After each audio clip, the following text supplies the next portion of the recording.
not only am I now talking with our next guest, but I'll be also talking to two more people later, Tom King and Dan Jurgens. But now, one of the stars of Marvel Comics, excellent writer, has really made his impact very quickly and has already done incredible turns on Venom and Doctor Strange, among other characters as well, and of course his own creator-owned work as well. Donny Cates, everybody. Hi, everybody. Thank you all for coming. So sweet. When they came and got me, they were like, "Man, you gotta go to your panel." And I was like, "Oh, who's on before me?" They're like, "Steranko." And I was like, "I have time." Jim will vamp until I show up. Dude, I'm serious. I could listen to that guy talking about. I was putting on socks the other day. Yes, Jim. Then what happened? That's great. It's easy before show. He's a legend. Yeah, it's absolutely. And Donny, seriously, man, I'm not speaking hyperbole. Congratulations on making the impact that you have. Oh, thank you. As quickly as you have. Thank you, buddy. I'm just trying to keep myself entertained. Well, you're entertaining all of us. Good. So you guys all get absolute carnage? Yeah. It's like, cool. Yeah, tell me about working in the Spider-Verse now and everything. And it's interesting, have you done any actual Spider-Man himself? I mean, I'm Venom and Carnage and everything, but you know.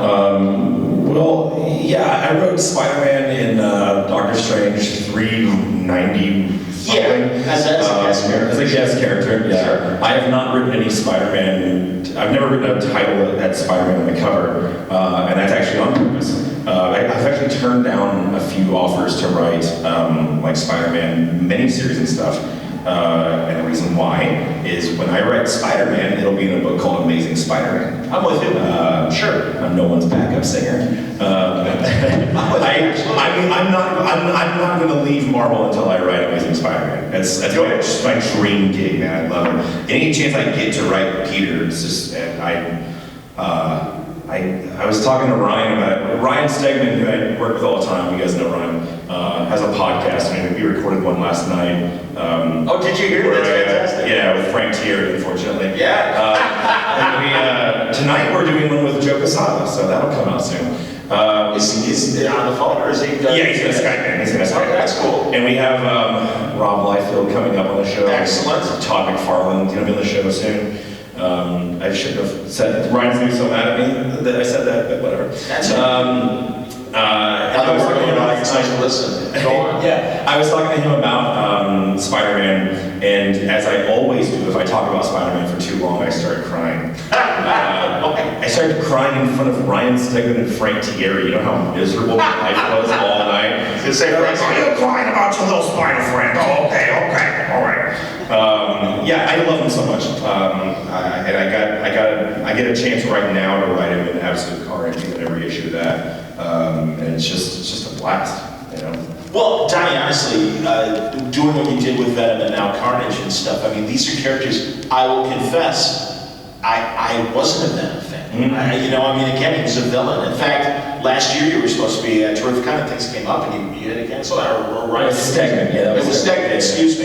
And I had Dave Michelini and I'm like, what do you think of making Venom the star of a comic book and stuff? And, again, you had him still evil, mm-hmm. but it just it seemed to me at the time when they created Venom after his success, suddenly he was kind of anti-hero a little more. Right. And I'm like, and I asked Michelini, I'm like, isn't this a bad guy? You asked the guy who wrote Lethal Protector if he liked it if he was anti-hero or not? Yeah. It's a bold choice. Wow. Yeah, I know. You're making fun of me. I don't think that... Talk to me about the character. I don't think of him as a hero or an anti-hero. People ask me that all the time. Yeah. In your run, is he a good guy? Is he a bad guy? Yeah. To me, I think that Eddie Brock is a guy who wakes up every morning asking himself that same question. And can't quite figure it out. Venom, to me, has always been such a cipher for addiction issues. And as a dude who has gone through that whole thing, the idea of desperately wanting to be a good person, but you have this thing that lives inside of you that makes you veer off your own path. Well, that's Venom, and that's also addiction, Sure. And I think Eddie's a guy who desperately wants to be good, but it doesn't come naturally to him like it does Peter. Peter wakes up every day and he knows exactly where his morals live. Peter's not a guy who is going to change or learn in the same way that we think, right? The world has to bend around Peter. Like Peter is steadfast, and his beliefs in the world moves around him. I'm with right? Eddie's a guy who's gonna constantly try and figure it out. He's gonna try and he's gonna fail. He's gonna get back up. He's gonna give it a shot. He's gonna desperately. He's always working towards being a good person.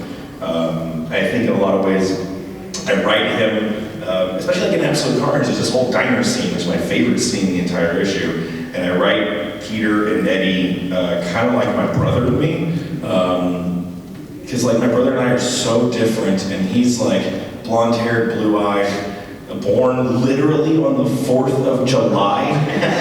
He's an attorney. He's never like been arrested or anything like me, and like, you know, he's just like he's the perfect son, you know. And then there's me with my blonde mullet. I'm very Eddie Brock right now. And so, but the thing is like my brother and I have this bond that we can't escape. And even though, like, you know, probably if we weren't brothers, we probably wouldn't hang out, you know. But when the chips are down, that's who I call, and he would call me, right? And that's Eddie and Peter. It's just like there's the good son and the problem child, and they have a really complicated history, but they're bonded by this thing that they can't really explain. And when the chips are down, if Eddie asks for help, Peter will do it, but Peter will always do it with a, man, okay, god damn it. You know, like that's, and Eddie will too. Like if Peter needs help, Eddie will be like, fine, yes, you know. So yeah, I don't know that I ever really define Eddie or Venom as any kind of a hero or anti-hero. Right now, he seems to be having a real tough time with gods and dragons and shit, so I don't know. But also, something that we've done in the book is that he's also a father now. Yes. To a son that he refuses to admit that is his own child, and you know, Dylan Brock thinks of Eddie as his big brother and doesn't know that he's his father, which is such an Eddie Brock thing to do. Eddie Brock's such a dirtbag. That's why I love him so much, is he has so much room to grow. Throughout my entire career, I've always been. Are there any children in the audience? No? No, we're cool. You're gonna learn some words. You're gonna learn some words there. You seem cool, right? Cool. All right. I've always thought my entire career I've always been attracted to dangerous fuck-ups. From Buzzkill to Ghost Fleet, God Country, Redneck, everything I've ever done is dangerous fuck-ups. And so I don't know that there's any worse one than Venom. I suppose Thanos is pretty dangerous as far as fuck-ups go.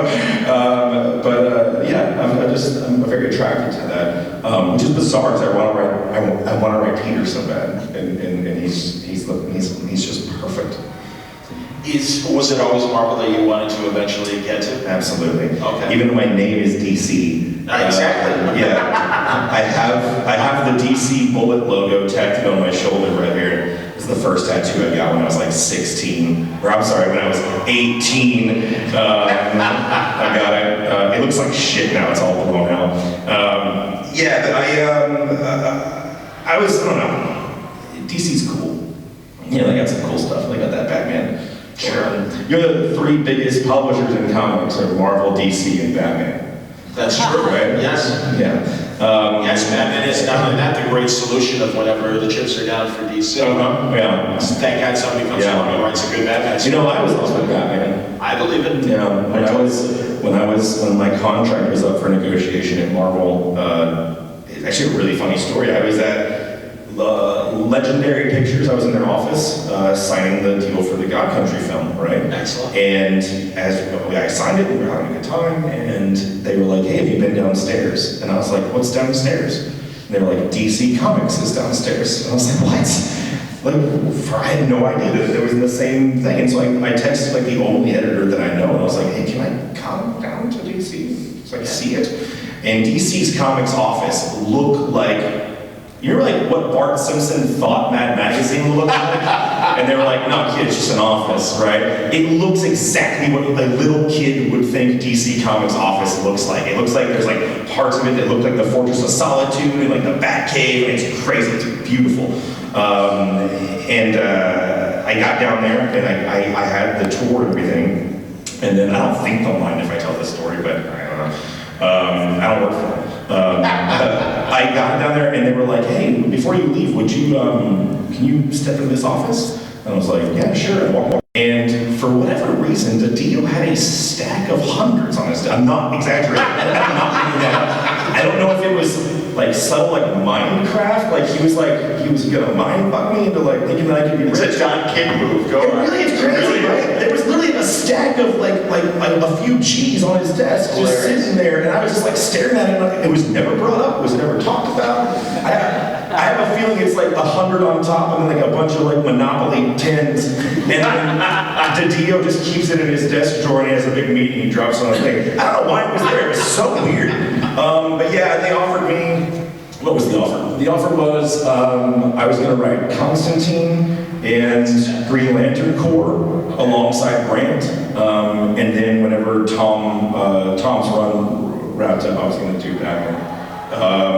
But I wasn't done at Marvel. Okay. You know, and Batman's not going anywhere, and sure. You know, I do have like a 5-year plan for Batman in my back pocket, right? Fantastic. And DiDio had heard that, I guess, and he was like, "So hey, I heard that you have a 5-year plan for Batman," and I was like, "I do," and he was like, "Well, we're all here." And I was like, not for free, I don't, Dan. I'm not gonna tell you my idea, dog. And he was like, I like you. So yeah, there's an alternate history in which I was over there. But I love those guys. Dio, Jim, Bob, Cunningham, all those guys over at DC. I mean, even like Scott and Tom and James and Joshua, they're all just like such good friends of mine. And I would have a blast over there. I'm not done. I hear you, man. No, and honestly, I'm glad to hear that because I think a lot of readers get invested in the horse race. And the reality is... There's no horse race. Right? These guys like each other, you know? I'm competitive. Sure. You know, sure. I like to compare, you know, I want to know what metal sells, you know?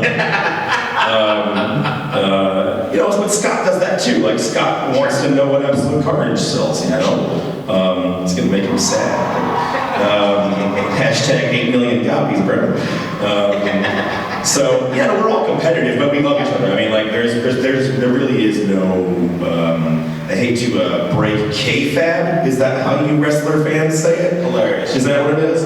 But no, we're not rivals at all. We all get along. But yeah, I mean, I don't know, someday, my next big Marvel thing that I'm doing will be announced next month. Okay. When I got to Marvel, there were 2 books that I wanted more than anything else. And that was Venom and something else that I can't tell you because I just got it. Okay. Been working on it for a while now. So it's like a big deal. That one. You're gonna like it. My favorite one of yours is Doctor Strange because I love Doctor Strange. And again, there's a great flawed fuck up. Oh my god, yes.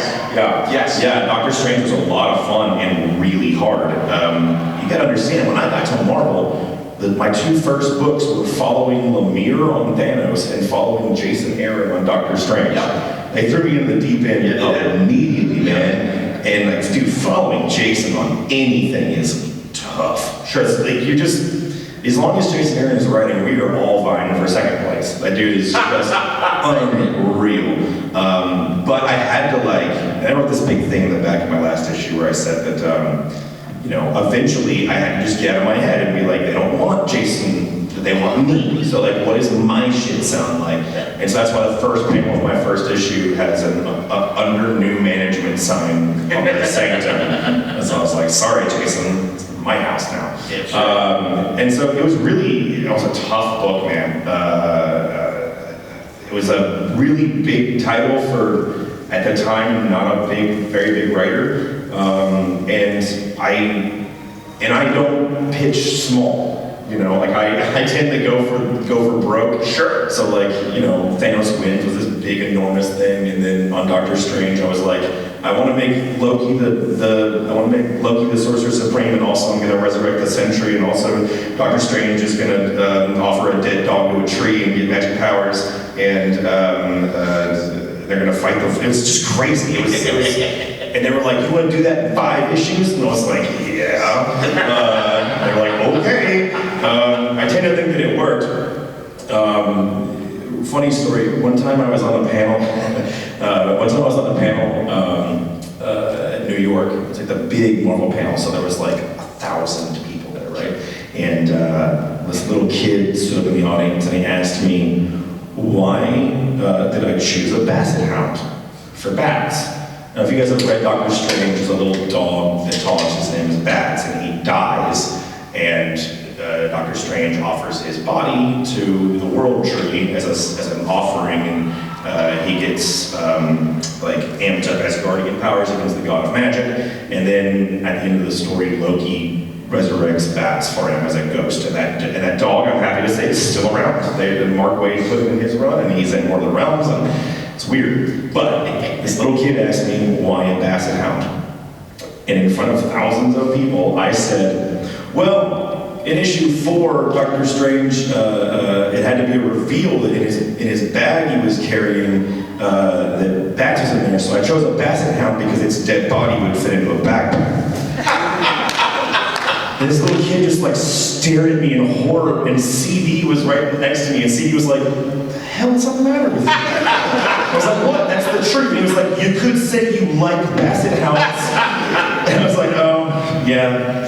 But like literally, that's part of my job sometimes is I have to like Google search like, how many dead dogs can you fit in a backpack? Like, you know?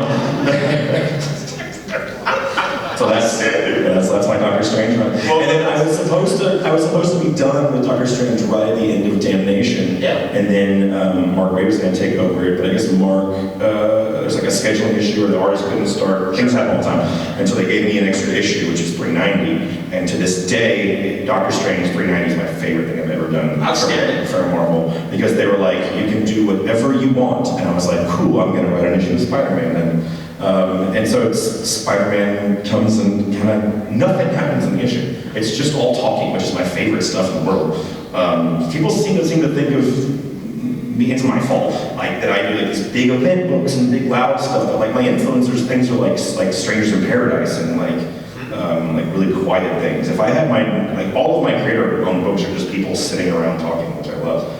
Tell me about that relationship, because going even back to, I think, Straczynski, when he was doing Spider-Man, and then he had Doctor Strange in the book. Yeah. Those are two unlikely characters, despite really being New York guys, and obviously part of the Marvel universe. Strange is coming from very different backgrounds. Strange is unlike anyone else in the Marvel universe. He doesn't really fit with anybody, which is what's cool about him. And in that issue, I had Peter show up because Strange was really in a dark place. He was like depressed and going through shit, which may have been because the writer was going through that. Which, by the way, didn't help anything. At the time, I had my beard was really long and I was really skinny, and I had shaved my head. Not like shaved, I had buzzed it right.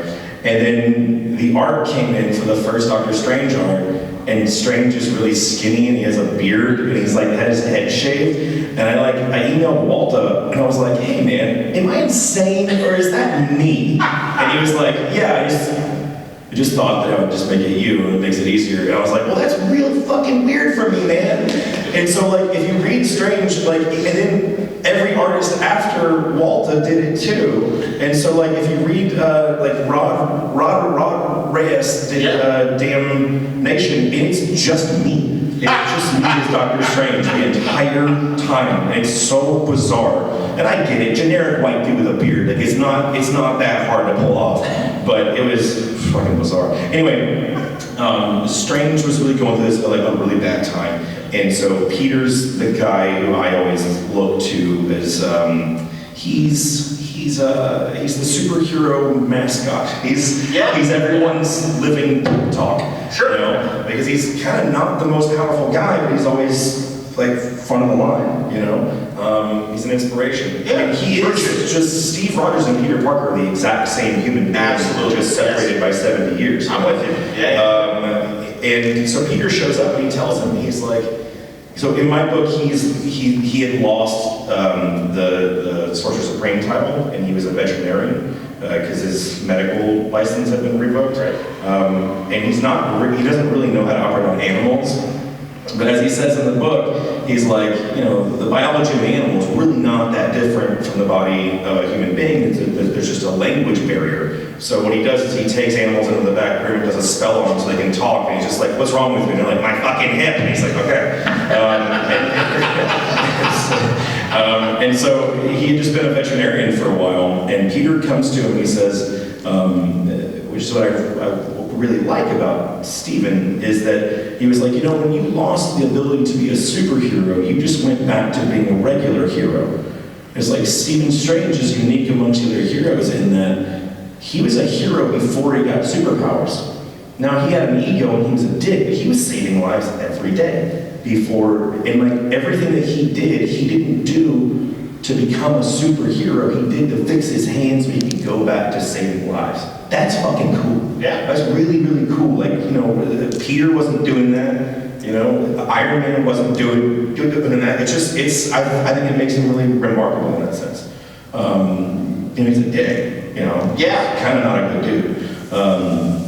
But yeah, and also there's only one of him. Yes. There's the Avengers protect the whole world, even though they operate in a 5-block radius.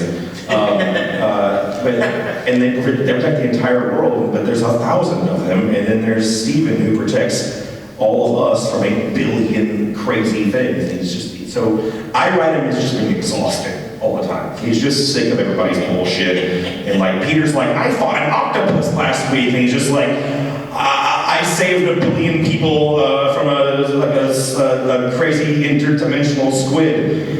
And he's like, I fought a goblin. You know, the dude's exhausted. Do you guys have questions? Because you know, Donny's terrific, and I'm happy to keep going. You guys gotta ask something. Don't make me look stupid. But are you just enjoying the conversation? We can continue. Somebody has something. No, well, we'll continue. It's no problem. You guys, I swear to God. So you mentioned God's Country getting the film deal. That's awesome. Yeah, this is the weirdest thing in the world. It happened so fast. It was I was actually in a meeting talking about a potential baby teeth project. I wanted to ask about baby teeth, but go on. Talk about it. And John Silk, who's a producer at Legendary, he was like, "What's going on with God Country?" And I was like, "Nothing," you know. And he was like, "Well, would you be interested in writing up an outline for it for a film?" And I was like, "Sure, man." And then later that night, he called me and he was like, "Hey, don't worry about the outline when you want to buy this. Can you just talk it through on the phone about like the 3-act structure and stuff?" And I was like, "Man." So I talked about it. The day after that, they sent me the offer. Included in the offer, in the email, they were like, "Hey, we've been talking about it. Do you want to write it?" And I was like, "Yeah, sure. Yeah, cool." I've never chased Hollywood stuff. I'm comics for life. I'm real die-hard about that stuff. I don't like, some people tend to write comics as pitches for film. Sure. I'm not about that shit. What attracted you to comics? The money, the fame, the girls. Yeah, exactly. No, so really, lifelong reader. Yeah, since I was a little kid. Yeah. My dad taught me how to read using comics. Absolutely. I've never stopped. Sure. And I ran a comic book store for a long time. Oh, okay. A chain of comic book stores in Austin for a while. Damn. And then I ran them into the ground. And then I went, I wanted to be a penciler. Oh, wow. I'm always amazed at writers who can draw, and maybe not good enough to do it, you know, monthly, but like John's is a good sketch artist for being a writer. Yeah. So that's fantastic. I just did a cover for Midtown for Absolute Carnage. Minutes ago when I asked anybody had questions, So let's talk about it. Yeah, I didn't know that. So you did a variant for Midtown. Yeah, I mean, if you can call it that. What was it? Which book? Absolute Carnage. It was for Carnage. And as a kid who grew up as a lifelong Venom fan and wanted to be an artist, the fact that there's like I'm a Venom cover artist and that was so cool. It's really awesome. That's fantastic. And my fiance Megan did all the colors on it and everything, so it's like our first work together and stuff. It's really cool. So I wanted to be a penciler, and so I went to SCAD, Savannah College of Art and Design. It's cool. You already know this guy. And so I went there to try to be a penciler, but then I was in classes with Jeff Shaw, who I did Thanos Wins with in God Country and now Guardians, and this new thing I'm doing with him soon, and Trad Moore, who I did Silver Surfer Black with. Absolutely. So, and those dudes were that good back then. And so I quickly abandoned my dream of wanting to be an artist because I looked at their art and I was like, well, I could work for 30 years and I won't be as good as those dudes are on their first day. So what I did instead was I used my scholarship money, a scholarship, by the way, no bullshit, that I got for submitting sculptures of Venom. Like, I got a scholarship to this art school, which led me to writing Venom based on sculptures of Venom. That's insane. It's crazy, right? Yeah. So I used that money that I got for a scholarship, and I just started paying dudes I was in classes with to draw my comic book scripts, which I missed a step in there. When you're at SCAD, you have to take like, mandatory writing classes, and I had never written a word my entire life, and this was 2010. And the professor, Mark Neese, took me aside and he was like, hey, if you work at this, you could be really good at this. Like, you have a thing. And so I worked really hard at it, and someday I'll be really good at it. I just kind of fell in love with writing. But it's weird. I've only been writing for like 10 years, and I've only been professionally doing it. I started writing in 2010, and my first published work was in 2012. So I'm still learning. Like I just decided that I was going to fail a lot in public, and I was going to have to just be okay with that. Did Marvel find you, or did you pitch to them? How did that end? You don't really pitch to Marvel, you know. Yeah. They're the NFL. You don't really go to them; they come to you. But I was an intern at Marvel. I didn't realize. Yeah, in 2010, I applied on a lark, and what's bizarre is that the guy who I replaced, because the secret in Marvel about the internships is that editors don't pick those, the outgoing intern does, because editors are too busy to go through all those files, so you have to kind of pick your own replacement, which worked out for me, because the guy that I was replacing is a guy named John Moisen. And John is now my editor on Redneck. Hilarious. Because he ended up getting a job as an editor from his internship. I was the last intern that he picked. I came in, and then he became an editor at Marvel, and then left for Skybound. And then he approached me and approved my first Skybound book. It's bizarre. That's awesome. And you know who replaced me as an intern? A young man named Devin Lewis, who is my editor on Venom. Hilarious. Isn't that weird? Yeah. There's 3 in a row that were all, it's crazy, right? Oh, that's cool. Yeah. That's excellent. So I was an intern there for a while, but that was 2010. Okay. And so I didn't get hired for my first Marvel thing until 2015 for Secret Wars. I did a 10-page backup in Secret Wars, and it is so bad. It's real bad, guys. And honestly, it's how I learned how to do what I do now, because I pitched this little 10-page story, and I thought I was being really cool, because I was like, I'm gonna pitch something really quiet and like get out of everyone's way. I'm gonna get out of Hickman's way, and I'll just use a bunch of like C-list characters and everything, and editors will love me because I'm not a problem. And then I put it out, and it was just boring. Of course it was boring, right? And as a result, I didn't get hired back for 2 more years. And it only took God Country's success and people paying a lot of attention to that before Axel and Jordan White, they needed someone to start on Thanos, and they read God Country, and they were like, well, that's the dude. Cool. And so they brought me in. But that's the thing, is I learned from that 10-page story that you gotta be loud. Like, you have to make trouble. Like, you have to explode into the doors and be like, hi, I'm Donny, this is what I do, you know? And Thanos was very much that. Thanos Wins was like, I'm gonna pitch the craziest shit I can possibly think of. And I was like, they're probably gonna say no to half of it, but at least they'll see the kind of stuff I do. And I turned this pitch into a 14-page document outlining every single page of Thanos Wins. And Jordan White called me and he was like, it's approved, all of it. Excellent. And I was like, oh no. It's like, wait, I have to go do that now? Fuck. So I just did my best impersonation of Jim Starlin, and you guys liked it. Have you told Jim that?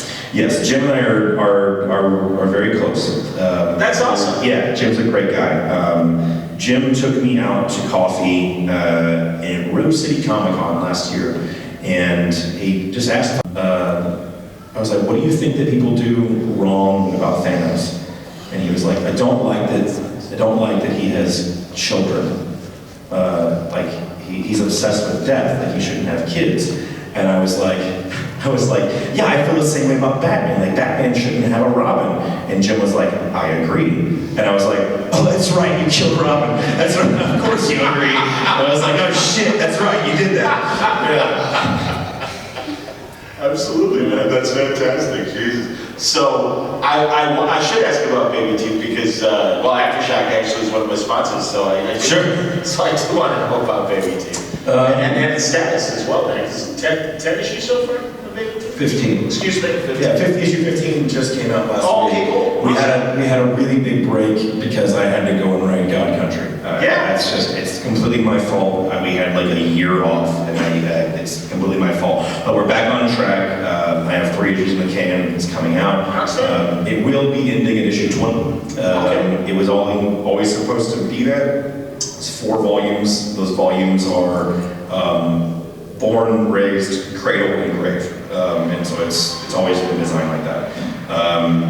Baby Teeth. You guys know Baby Teeth? Give me the elevator pitch for people. Baby Teeth's a creator-owned book that I do at Aftershock. It's about a 16-year-old girl who gets pregnant with the Antichrist.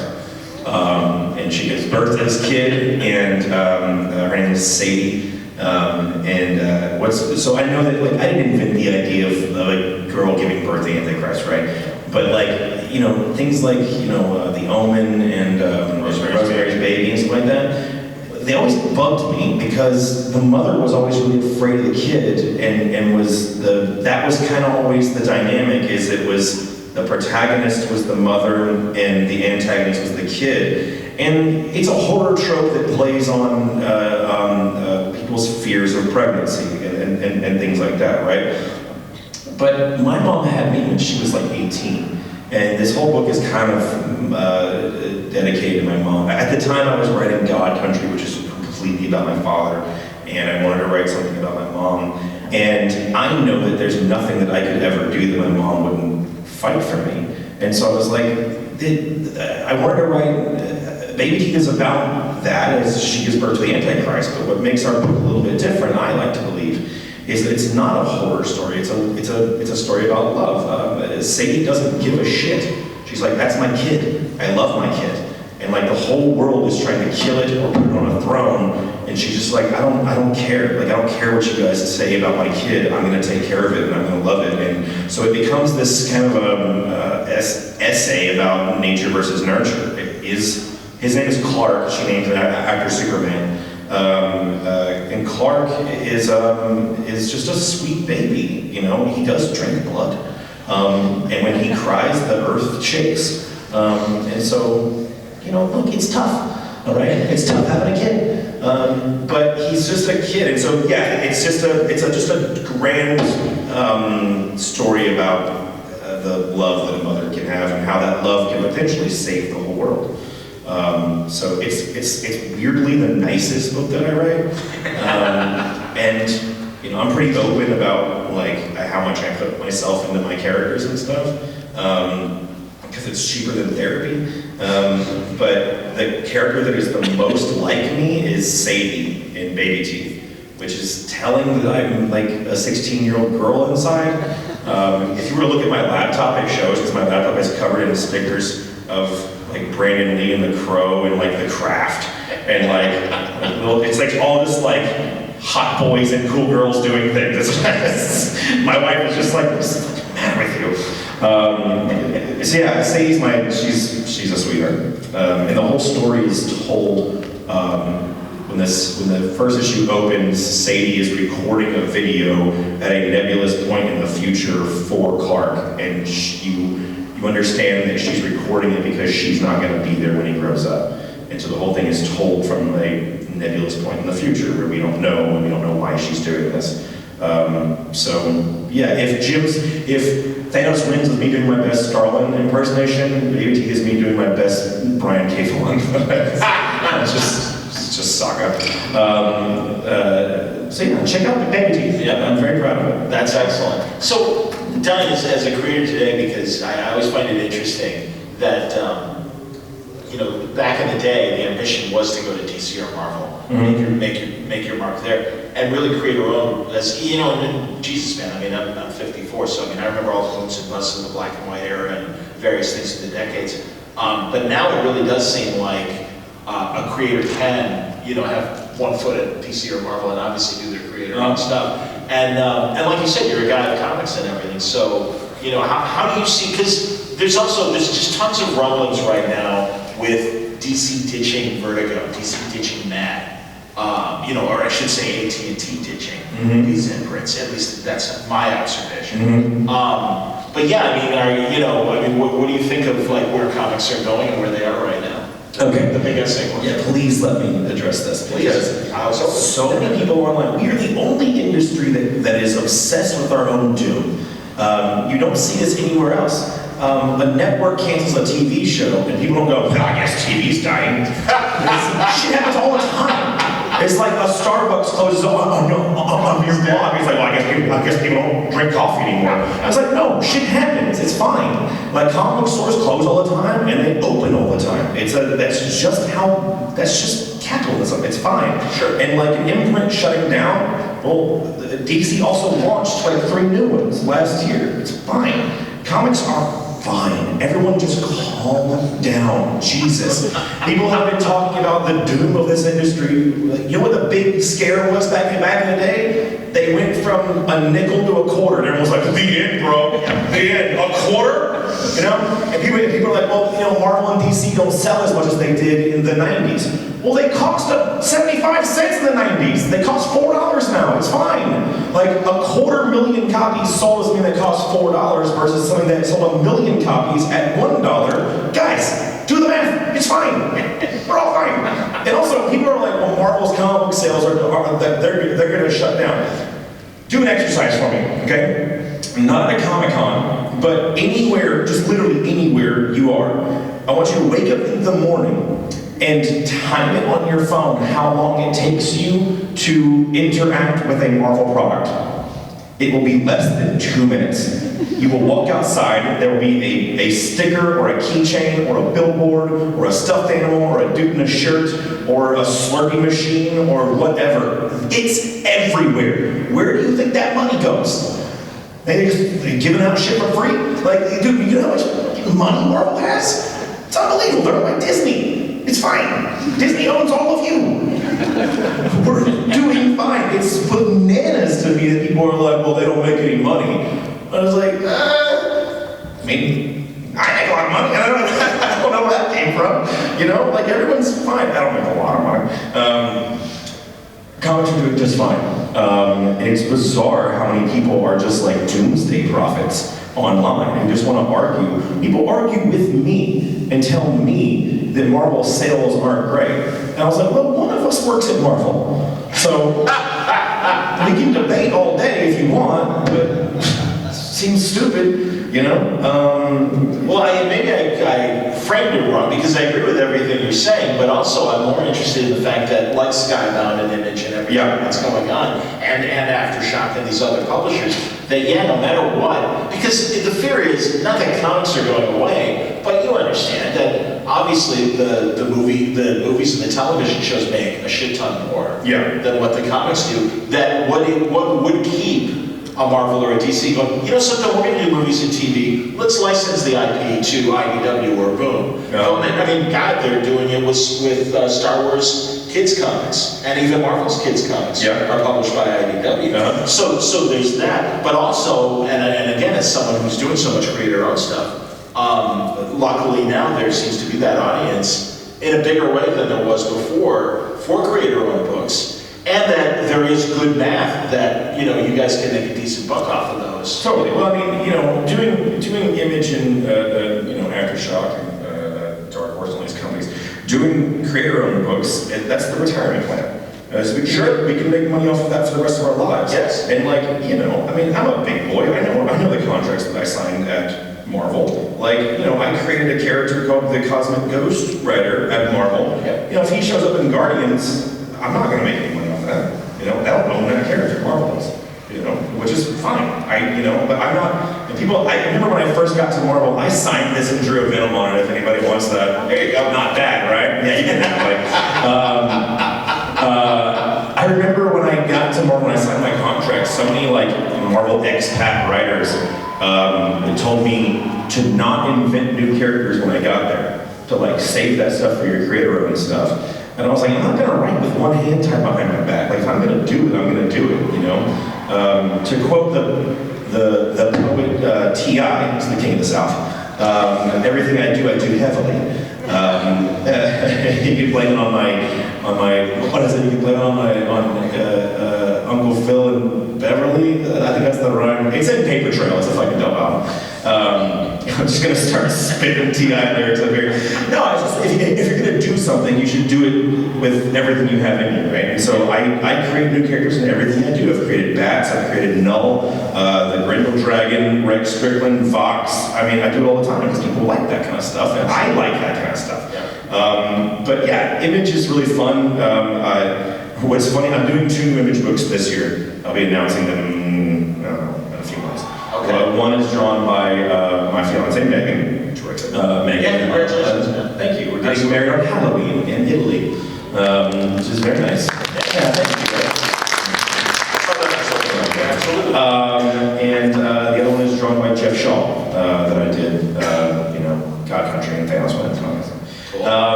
But they're fun. Lately, my Image books have been way more vulgar, really fucked up, because I don't get to do that at Marvel, because we're owned by the mouse. And so as a result, like, you can follow a path, especially in like a book like Red Knight that I do at Skybound, it's like my longest running series. It's just gotten way more fucked up as it's gone along, because I'm just like excising things out of me that I can't do at Marvel. Every time I pitch something to Marvel and they like, no, you can't do that. That's too far outside of the rating. I'm like, well, I'll go and do it Red Knight. So it's fun. But yeah, I mean, I think that what's funny is that people will bring up, 2 things happen to me a lot. People will come up to me and be like, when are you gonna do a creator-owned book, man? And I'm like, fucking 10 years ago is when I did it. Like people who have just come to me through Marvel, right? Sure. And the other thing is people bring me God Country and they're like, it's your first creator-owned book. And I'm like, it was my 9th. That's my 9th creator-owned book, but okay. I've been doing it forever. And like, also people are like, why did you leave the indie world? And I'm like, I put out 2 indie books a month. I've been doing that for like 5 years, but I've never left. It's just Marvel just overshadows everything because they're so big, which is fine. But yeah, I mean, I will probably, I will someday end up just doing Image books. Well, sure. Sure. But Marvel helps. Like you get out there. I would think so. You remember a creator who had done a lot of stuff at Marvel and is now very successful in the indie world told me when I first got, you can narrow that one down. He writes this weird zombie book. So anyway, Robert was talking to me. That didn't last long. He won't care about this. Well, and when you said that your ambition is to do Spider-Man, immediately I'm like, I remember Robert. Yeah, right. When Robert was talking to me, and he was like, I know what your plan is here with going to Marvel. He was like, your plan is you're going to go there, you're going to build your name up, and then you're going to leave, and you're going to go do all your Image stuff. And I was like, well, I mean, I guess so, but there's one more piece of that you're not talking about, which is that I really want to go write for Marvel. It sounds fun, And so if I can do both, I'll do both. I'll do both for as long as they'll have me. But that's the difference, and I do think that's interesting how that's changed in a good way. Yeah. Because honestly, I think it gives the creator more power of, this is what I want to do. I'll have a blast while I'm at Marvel or DC doing those books. Yeah. By the same token, as you say, I'm going to write my own stuff until the cows come home. So I mean, I love it being in Marvel. I'm having so much fun. Good. Like all of the stuff that people like warned me about going and working for a big corporate company and stuff. None of it has come true. Like I think it's all like self-fulfilling. People have had bad times over there, and Lord knows I've only been there for 2.5 years. I feel like I've been there for a million years. I put out like 6 years worth of Marvel comics in 2 years. It's bananas. I really gotta slow down, guys. I dye my hair blonde so you guys can't see how gray I am. But yeah, I will be there for as long as Marvel will have me. My contract right now is for up until 2022. And I know what I'm doing all through that, and it's very exciting. But yeah, I mean, I also really love doing Image books, and Image isn't mad at me doing Marvel stuff, and Marvel's not mad at me doing Image stuff, so I will continue to do those things until I'm stopped. I don't know. Or until you guys stop buying it, I guess. We're at the 5-minute mark, folks, so I'll ask one more time. Sir, question. What is your favorite Venom storyline, and what storyline would you like to see adapted? On sale now, everywhere the books are sold. No, my favorite Venom storyline is it's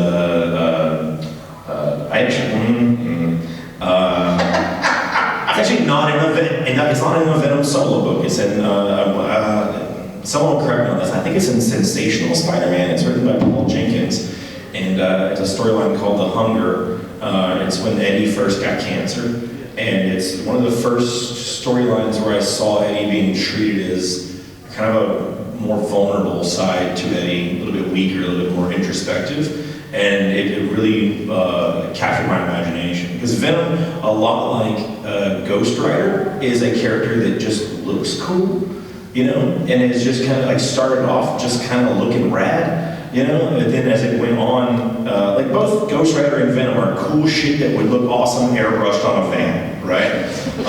But then it took people coming in and kind of fleshing it out and giving it more of a history and a little bit more of a character that was perfect for me, because I was captured immediately visually by those characters, and then those characters developed as I did as a reader, as right at the same pace that I started caring about wanting to get to know the characters and, you know, all that kind of stuff. They were developed, you know, so I was there the whole time. As for the movie, no comment, because I know what's happening in that movie. Fair enough. Sir. Are you still a comic book collector yourself, or are you just because you're always surrounded by it? Yeah, I've never been a collector. Really? I don't. Are you a reader? I'm a reader. Yeah, I would always. I roll comics up and put them in my back pocket. I read them in the bathtub and fuck them up. No offense whatsoever. I mean, be really straight about that to people who collect. If that's your jam, then I'm so glad that brings joy into your life. To me, comics are a tactile experience that are meant to be read and absorbed. And I think, personally, diminishes the intention of the art form when they are slabbed and treated as pieces, artifacts, or worse than that, as trading cards or fake currency. I think it diminishes the intention of the art form. That's me. But again, if you collect, and Lord knows I've made a lot of money off collectors, so please don't let me stop you from doing that. But that's just not my jam. But I own a bajillion comics because they all send them to me for free. DC sends me their comics, Marvel sends me their comics, Image sends me their comics, Boom sends me their comics, Dark Horse sends me their comics. I have made them stop. I have them sent to a different location now when I go and it's in the woods. No, I don't know where it is. What's kind of a drag about making comics, and no one tells you this, is that you kind of stop reading. Because the last thing you want to do after writing a comic book all goddamn day and approving art and approving, you know, looking at it is because like reading a comic book for me isn't unwinding anymore. Like, it takes the magic away from the experience, where nowadays, like when I was a little kid, I'd read an issue of Thor, right? And I'd be like, Thor's so fucking cool, Thor did this, and Thor does that, right? But now in my head, I read Thor, and I'm like, oh, that's so cool, Jason Aaron is doing this, and Jason's doing that, and I see that Jason's doing all this, you know? Because I know everything. I know, you're examining it as a process thing instead of a story thing, you know? That's why I love the Marvel films so much, because I'm still surprised. Like, I go into those things as cold as you guys do, so I get to be a little kid again, you know? That's awesome, man. Unfortunately, we got to wrap up. The great news is you got a couple of announcements coming up. Yeah. About a month or so. Mm-hmm. And of course, his table at Artist Alley, so if you have more questions, go check him out. But seriously, man, congrats and continued success on this fantastic flash of a career that really started 10 years Thank you. ago. But Yeah. no, it's a pleasure, and I hope you'll come back to the podcast. Absolutely, Marlon. Excellent. Donny Cates, sir. Thank you.